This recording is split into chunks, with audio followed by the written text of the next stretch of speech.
How's it going, ladies and gentlemen? This is the Jose Show. Happy Monday. All right, now let's get into the hot business, shall we? Now let's talk about Kim Zolciak and Kroy Biermann. So Kim Zolciak and Kroy Biermann chop another $300K off home as auction approaches. So Kim Zolciak and Kroy Biermann are making one last-ditch effort to unload their Georgia home, slashing the price in a bid to avoid it hitting the auction block. So according to online real estate records, the 7-bedroom, 11-bathroom mansion just got a $300K price chop, bringing it down to $3.65 million. So with the foreclosure auction looming on December 3rd, it's anyone's guess if the latest price cut will do the trick, especially since the mansion was originally listed for $6 million in October of 2023, making this a major markdown. So the estranged ex's attempts to sell the property have been a roller coaster, with the house first slipping into foreclosure 2 months before they filed their divorce petitions.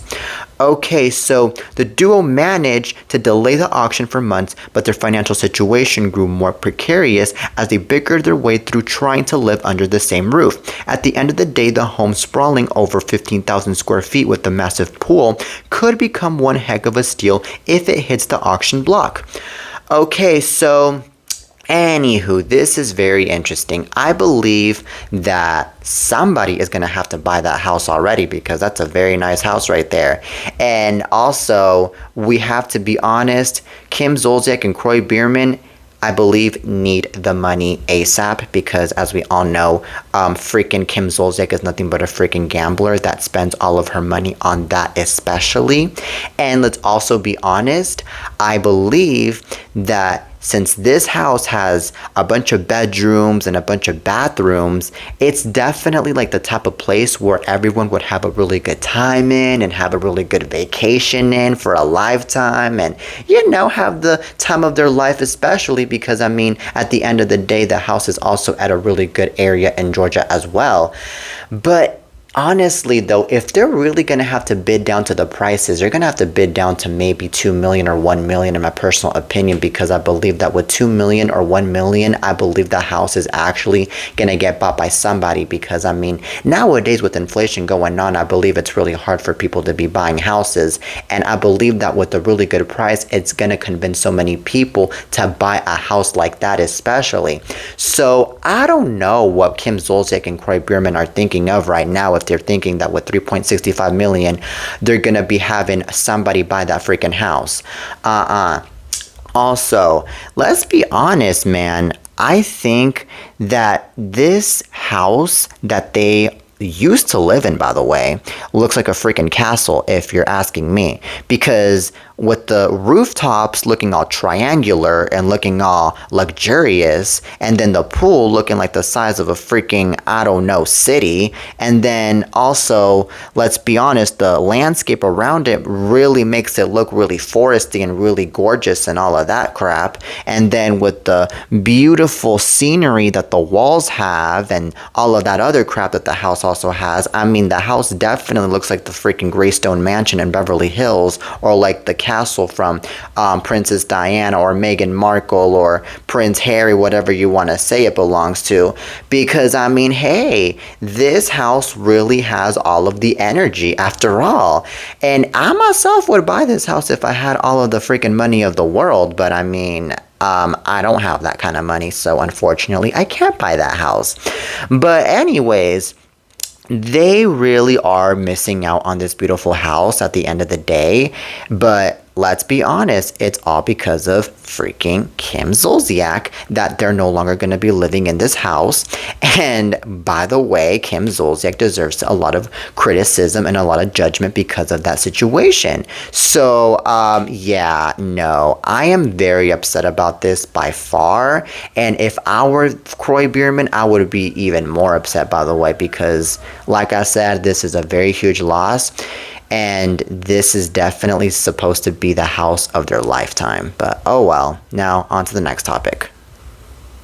Now, let's talk about something pretty outrageous, shall we? So, a woman jumped onto the field during the CFL's Grey Cup Championship game fully naked. So, it all went down at BC Plain Stadium in British Columbia, Canada, where the Toronto Argonauts faced the Winnipeg Blue Bombers for the 111th Grey Cup. All right, so Anyways, the place was packed with over 52,000 fans, including Prince Harry, Jason Kelsey, and the Jonas Brothers, when a woman jumped on the field in the fourth quarter. Several fans in the crowd captured it on video and showing the brunette with no clothes on, although she was holding a coat. Alright, so the woman appeared to be having the time of her life streaking as she waved to the crowd, who also seemed to be enjoying themselves. This time, there was no violent ending, no one was tackled because the woman walked up to security who escorted her off the field. Alright, so as for the game, it was a fun one. The underdog Argonauts beat the Blue Bombers 41-24. Alright, so this is really hilarious that a woman went streaking in the middle of a game. Like, how dare she do such a thing, man? Especially over in the freaking cold weather in Canada. I mean, the woman could have easily gotten hypothermia. Okay, and let's be real here. This woman, I believe, had the testicles to be going out naked in the middle of a game in front of thousands of people, because I don't think that anybody would do such a thing, especially a woman. Like, Jesus Christ.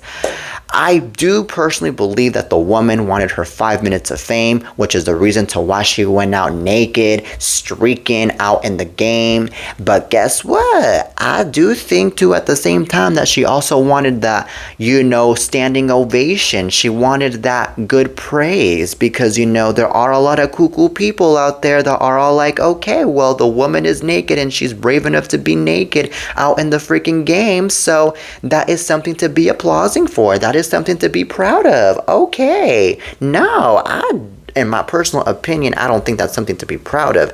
I think that's just something to be super embarrassed of. Like, come on now, ladies and gentlemen. Like, we got to do better as human beings instead of doing crap like this. Like, for Jesus' sakes. And let's also remember, too, that she got to do this in front of even the football players. And the football players, I can already imagine, were just sitting there like, oh my God, well, what are we going to do now? Like, this is just so darn weird that this is happening in our game. Like, I feel like this woman wants to have sex with us or something because she'd be out there naked while we're over here in the field.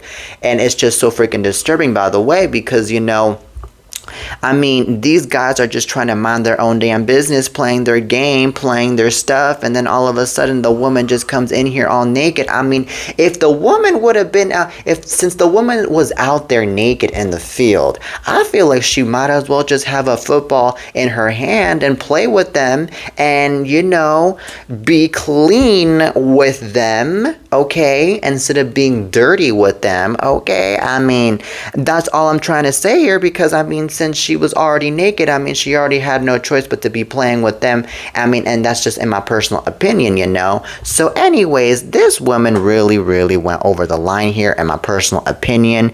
And I mean, yes, the woman did go into the field while she was in the fourth quarter, by the way, of the game, which to me was, I believe, almost the ending of the game, if I'm not mistaken. So, I mean, that was even more awkward. So, I don't know. But anyways, this right here is definitely something that a lot of people, unfortunately, love to do these days, and is streaking. So, on to the next topic. Now let's talk about Quavo, shall we? So Quavo isn't tripping the election didn't go his way. Kamala Harris may not be president, but he's still going hard for gun reform in America. So TMZ caught up with Huncho in LAX last week after tensions over the emotional presidential race have mostly blown over. The platinum-selling rap star commended Kamala Harris for running a solid campaign in his eyes. So Quavo met with Kamala Harris and other lawmakers at the White House in September of 2023 alongside his family on behalf of his nonprofit The Rocket Foundation, which is committed to crushing gun violence in the country.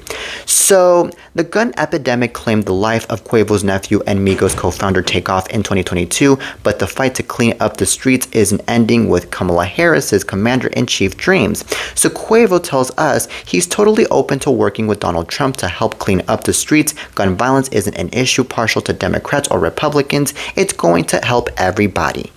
All right, so anywho, this is really Interesting. I believe that if Quavo really wants to work with Donald Trump on this one, then good luck because, in my personal opinion, I just feel like Donald Trump is not going to be cleaning up the streets at all. I feel like Donald Trump is actually going to dirty up the streets even more with more violence. I mean, we already saw it throughout the 4 freaking years that he was our president, unfortunately. And I believe that Donald Trump is going to take Quavo as a freaking joke, by the way, because of the fact that Quavo wants America to be clean and this and that, when in reality, Donald Trump is definitely out there wanting to destroy it. Now, I also think here that if Quavo really wants to clean up America, what he's going to have to do is he's going to have to go out there and protest. He's going to have to go out there and actually speak out to all the American people to actually make a change for America instead of talking to an incompetent person like Donald Trump that really doesn't understand shit about anything and that just wants to make fun of people and attack people too. Let's remember that. So let's also remember too, by the way, that, you know, Quavo is a really huge artist. I mean, he got millions of people supporting him out and about because of the fact that he is a talented rapper and he's a talented person in general. So, I mean, there will be a lot of people out there that will be listening to Quavo because of that reason. And let's also remember that, you know, this situation about gun reform and about cleaning up the streets and this and that, in my personal opinion, it's not about the Republicans, it's not about the Democrats, it's about the American people in general, because we as American people, we want to clean up America and we want the best for all American citizens in general. All right, and I said what I said. Now on to the next topic. Now let's talk about Kim Kardashian, shall we? So Kim Kardashian hasn't learned her lesson about her tricked out vehicles. The Skims founder has been hit with the fix-it ticket while cruising on PCH, Pacific Coast Highway. Well, law enforcement sources told TMZ Kim was driving her new Tesla Cybertruck down the famed coastal highway in Malibu on Thursday, catching the unforgiving eye of an LA County Sheriff's motor cop on patrol. Alright, so cops proceeded to pull over the reality TV star for having a tinted front windshield, an offense she was warned about over a decade ago in a different vehicle. So as TMZ previously reported in 2013, Kim was pulled over by cops in Calabasas, where authorities reprimanded Kim Kardashian for her dark windows. The Keeping Up with the Kardashians alum got off with a warning instead of a ticket at the time.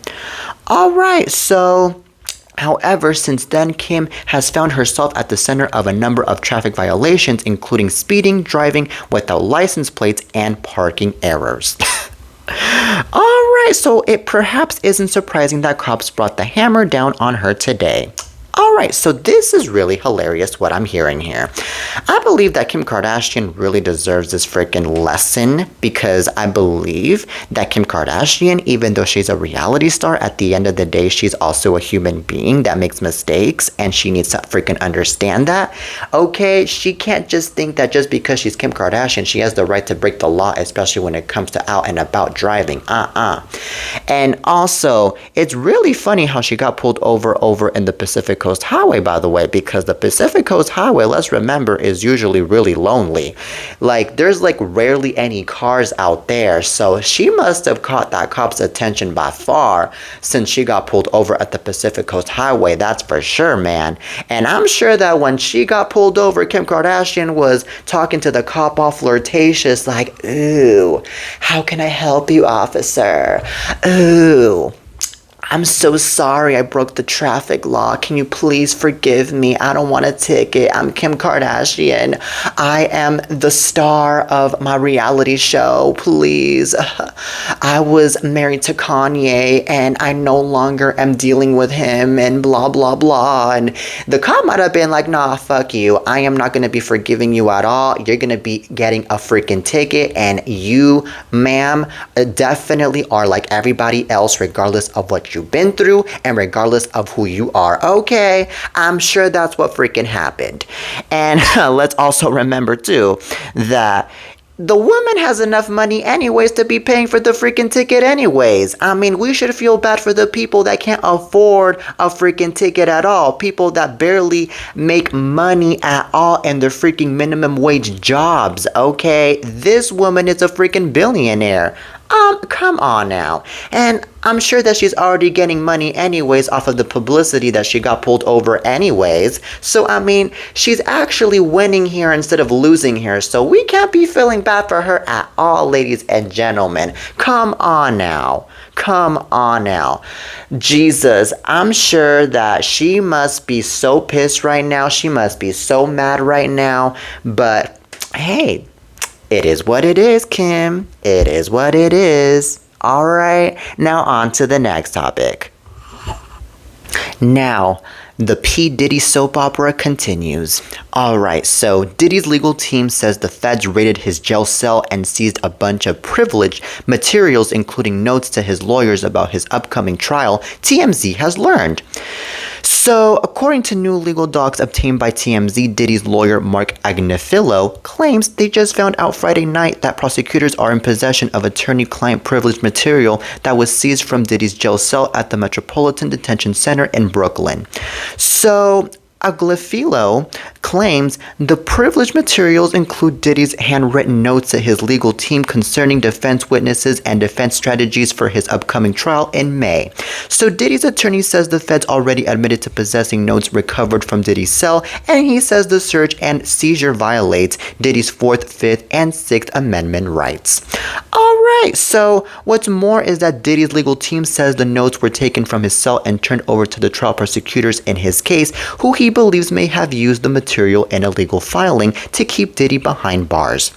Alright, so Diddy's attorney is asking for an immediate hearing to get to the bottom of things. He wants the feds to answer who authorized a search of Diddy's cell, who determined what materials to take, who decided to give these materials to the U.S. Attorney's Office, who decided to give the materials to the trial prosecutors, who decided not to tell Diddy about the seizure, and what exactly was taken. Okay, so in the docs, Diddy's lawyer also rips the feds, saying the search and seizure is outrageous government conduct amounting to a substantive due process violation. TMZ has reached out to the feds. So far, no word back. Okay, so this is really insane.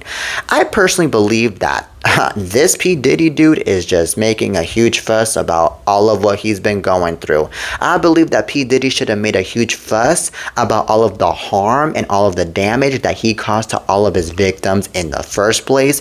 Alright, and he should have thought before doing all of the stupid, horrible things that he did.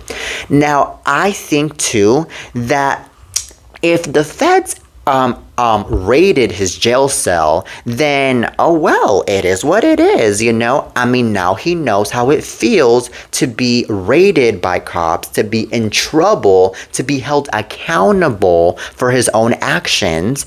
And, you know, this man does not deserve to have any freaking lawyers in the first place. I just feel like he deserves to rot in prison, and I feel like everybody should forget about him and should not talk about him anymore, because I just feel like the more that we're talking about this dude, the more that we are making him happy, because if there's one thing that he wants is the freaking attention, and he don't deserve none of the freaking attention at all, man.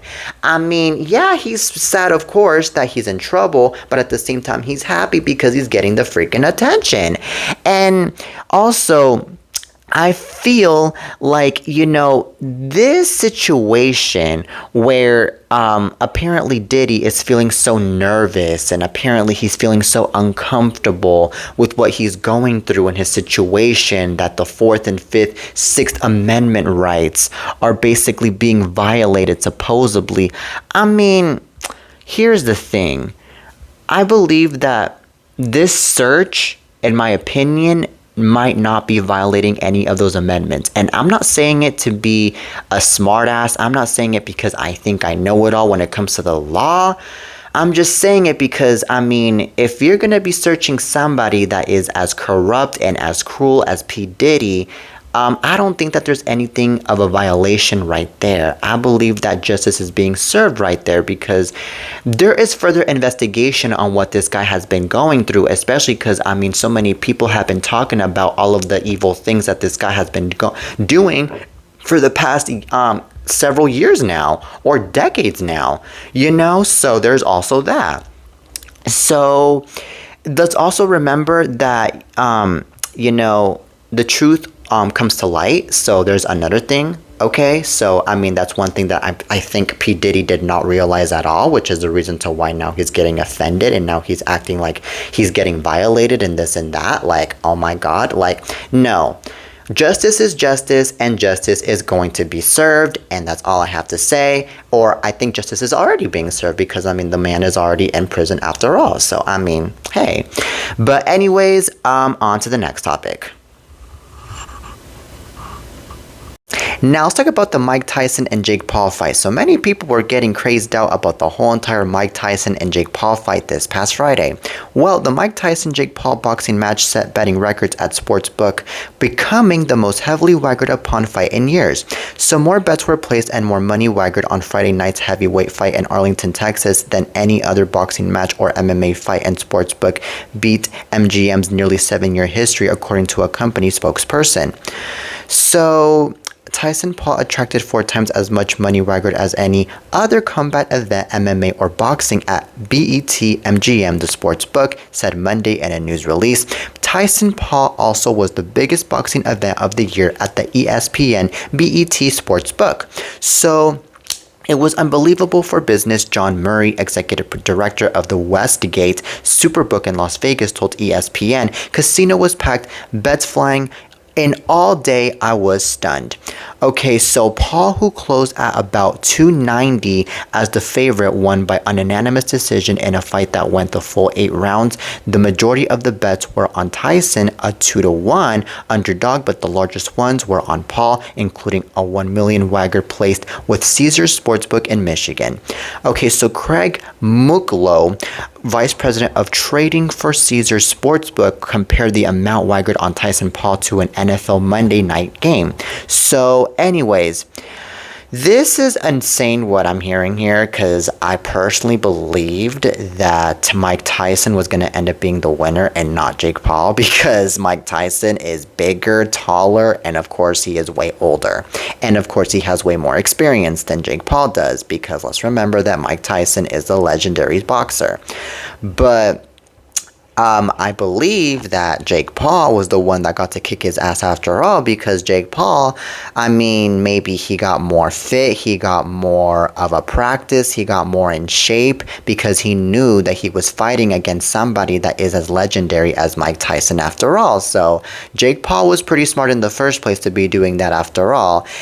And I did notice, though, that Jake Paul, was like very brave, and he was very confident when he was getting into that boxing ring, and he wasn't afraid at all, man. Like, Jesus Christ. Because I just sensed, just the high confidence. I just sensed that he was, all up in Mike Tyson's face, and he was, getting Mike Tyson all pissed. And he was, like, hey, come at me, because I know this. I know way better than you do. I got better strength than you. All right, And I mean, that's a good thing, yes, that, Jake Paul had all of the confidence of the world to, do that. But I mean, yet again, I'm just so shocked that Jake Paul ended up being the winner and not Mike Tyson. And I know that I'm not the only one that thought that Mike Tyson was gonna win. I mean, literally. And I also am not the only one that thinks and that thought that this whole entire fight in between Mike Tyson and Jake Paul was actually very unexpected and very outrageous in the first place, because none of us really were thinking and imagining that a Jake Paul and Mike Tyson fight would ever end up happening after all. And let's remember, by the way, that this fight ended up happening on Netflix, and there was like a moment where Netflix was kind of glitching because Netflix wasn't showing the fight at all, and many people were complaining about it, and they were like, oh my God, come on, bring us back the fight. We want to watch who's winning and who's losing. And I believe that the glitch happened for like a good, 10-20 minutes, and then the coverage came back. And then many people were all like, oh my God, well, what did I miss? And oh my God, I noticed that this is happening. Jake Paul's the winner here, or he's winning here. And What's crazy though is that Jake Paul, we all know him as this YouTuber. We all know him as this TikTok star, as this former Disney Channel star, because let's remember that he started a TV show with Olivia Rodrigo called Bizaardvark many years ago. And he seemed pretty innocent and pretty alright. And all of a sudden, I mean, he just, got very physical in the gym. He got very high with his pride and with his confidence that then he was like, you know what, screw it. I can do bigger things than to be just a freaking Disney star and to be a freaking TikToker and YouTuber. I mean, I can be a fighter as well. And there you go. He ended up being a fighter and now he's the champion, and I'm sure that he's getting paid millions for being the champion back in Friday against Mike Tyson. And many people are proud of him, including Olivia Rodrigo, because let's remember that Olivia Rodrigo is really good friends with Jake Paul, because I mean they both starred in the sitcom Bizaardvark back in Disney Channel. So there's also that. I